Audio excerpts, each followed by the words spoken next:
আজকে আমি একটি গল্প বলবো। তার নাম হলো চালাক ছাগল। একটি চালাক ছাগল ছিল, তার 3টা নাকি বাচ্চা ছিল। তাও একটা বাচ্চা ভুল করে আবার জঙ্গলে চলে গিয়ে বিপদে পড়ে গেল। 4টা হায়না এসে তাকে ঘিরে ঘিরে বললো যে যদি হায়নার মধ্যে একটা হায়না বললো যে যদি এই ছাগলটা যদি পরশু দিনে পেতাম খুবই মজা লাগতো। আর এটাও বললো যে আমার তো সেদিনে জন্মদিন ছিল, তবুও এটাতে একটু পার্টিও হবে। এই বলে তার মজা করতে শুরু করে। তখনই ছাগলটির মা চলে আসে আর বলে যে তো তোমরা আমার বাচ্চাকে ছেড়ে দাও।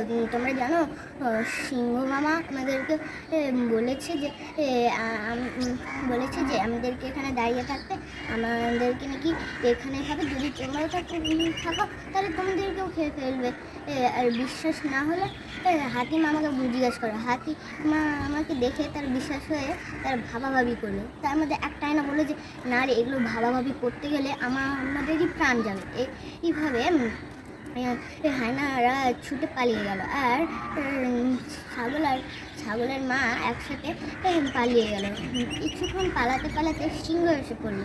সিংহ গর্জন করে বললো যে এবার তাদেরকে তো খাবোই। ছাগলটা তখন বলল যে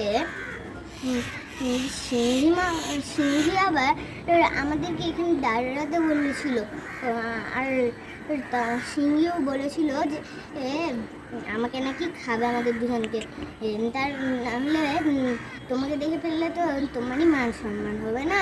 তা এই বলে সিংহী এই কথা বলে সিংহ মামা বললো যে তোরা তো এরকম বলছি, কিন্তু তোরা তো এখানে দাঁড়িয়ে থাকবি তো? বললো যে হ্যাঁ ঠিক আছে। তারপরে বললো যে কিন্তু তোদের এরকম মাংস তো আমার কাছেই পাঠাবে সিংহী। এই বলে চলে গেল। আর তখনই আরও পালালো গ্রামের দিকে, কিন্তু সিংহী চলে আসলো। এবার সিংহী এসে বললো যে তোদের তো এবার খাবোই খাবো। তারপরে সিংহী মেনে গিয়ে আবার বললো যে ঠিক আছে তোরা এখানে দাঁড়াবি তো? আবার একই কথা বললো। আর ছাগল বললো যে হ্যাঁ। এরকম ভেবে ছাগলের ছানা আর ছাগল একসাথে পালিয়ে গ্রামের দিকে ছুটে গেল। আর তাদের আবার তারা দেখলো যে না তো আমাদের ওই 2টা বাচ্চা তো এখন হারায়নি, এখনো পর্যন্ত ঘাসই খেয়ে যাচ্ছে।